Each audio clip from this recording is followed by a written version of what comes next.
ये सरकार झूठ बोल रही है। सरकार नहीं चाहती है कि अस्थायी कर्मी को स्थायी करे। सरकार झूठा आश्वासन दे रही है। जब झूठा आश्वासन देगी तो निश्चित तौर पर किसी का परमानेंट सॉल्यूशन नहीं होगा। हड़ताल आप समाप्त कर सकते हैं लेकिन परमानेंट सॉल्यूशन की तरफ आप नहीं जाएंगे। अगर डेमोग्राफिक चेंज की बात करें तो मुस्लिम आदिवासी की आबादी 10% घट गई।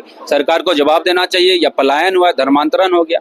यदि युवाओं की बात करें, ना स्थानीय नीति आई, ना नियोजन नीति आई, ना 5 लाख सरकारी नौकरी आए। सबसे ज्यादा ज्वलंत मुद्दा आज की डेट में झारखंड में बांग्लादेशी घुसपैठिए, डेमोग्राफी और युवा है, जिसको लेकर हम लोग सड़क से सदन तक। ये सरकार झूठ बोल रही है। सरकार नहीं चाहती है कि अस्थायी कर्मी को स्थायी करे। सरकार झूठा आश्वासन दे रही है। जब झूठा आश्वासन देगी तो निश्चित तौर पर किसी का परमानेंट सॉल्यूशन नहीं होगा।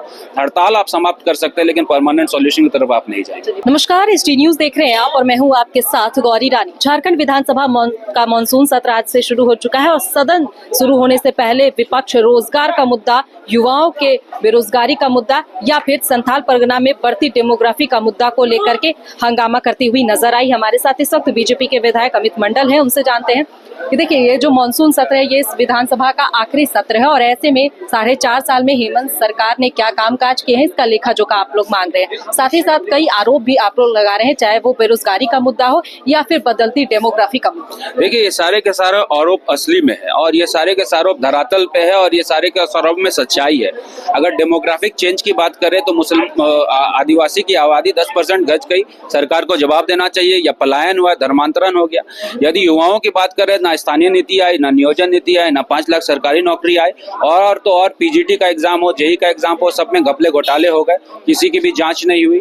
इसके बाद आज तो नियुक्तियां मिल रही है, उसमें बाहरी लोग आ रहे हैं, 60% बाहरी लोग आ रहे हैं। तो सरकार तो खतियानी को ठगने का काम, स्थानीय को ठगने का काम कर रही है और इन सारे मुद्दों को लेकर सरकार को घेरने का काम विपक्ष होने के नाते भारतीय जनता पार्टी करेगी। और ये सबसे ज्यादा ज्वलंत मुद्दा आज की डेट में झारखंड में बांग्लादेशी घुसपैठिए, डेमोग्राफी और युवा है, जिसको लेकर हम लोग सड़क से सदन तक आवाज भी उठाएंगे। एक तरफ आप लोग कहते हैं कि हेमंत सोरेन ने नौकरी नहीं दी है, एक भी सरकारी नौकरी नहीं दी है। दूसरी तरफ आप देखेंगे कि शहर में बड़े बड़े होर्डिंग लगाए हुए हैं जिसमें नियुक्तियों का प्रक्रिया लगातार जारी है। तो ये जो नियुक्ति सरकार दे रही है फिर वो क्या है? देखिए, ये तो सरकार से आपको जवाब देना चाहिए। अगर 100 नियुक्ति देती है, 150 नियुक्ति देती है तो उसको हम लोग नियुक्ति नहीं कहेंगे।